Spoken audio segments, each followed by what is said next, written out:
The U.S. CHIPS Act incentives will limit expansion of semiconductor manufacturing capacity in countries of concern by 5%. Now, South Korean firms with production lines in China breathe a sigh of relief as the Act's details are not as strict as some had expected.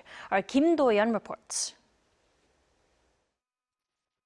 Semiconductor producers that receive U.S. subsidies will not be able to expand production of advanced chips in countries of concern by more than 5% over the next 10 years. This applies to South Korean companies such as Samsung Electronics and SKhainicks, who have production lines in China. Other countries of concern include Iran, Russia, and North Korea. On Tuesday local time, the U.S. Commerce Department released a Notice of Proposed Rulemaking, and through a statement, U.S. Commerce Secretary Gina Raimondo said, "The innovation and technology funded in the CHIPS Act is how we plan to expand the technological and national security advantages of America and our allies. These guardrails will help ensure we stay ahead of adversaries for decades to come."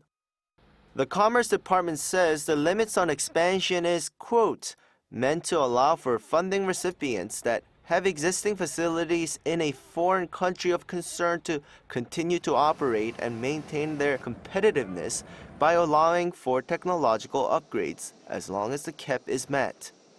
The rule also limits recipients of incentive funds from engaging in joint research or technology licensing efforts with a foreign entity of concern and prohibits recipients of CHIPS incentives from using the funds in other countries.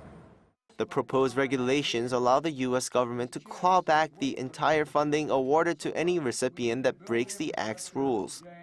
South Korean companies had been anxiously waiting on the details of the restrictions as Samsung and SK both announced investment into the U.S. aiming for this subsidy, which could offer each company up to $53 billion through subsidies and tax cuts.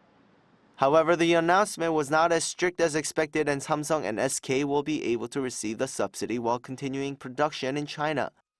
With the new announcement, local reports quoted company officials from Samsung saying the company has avoided the worst.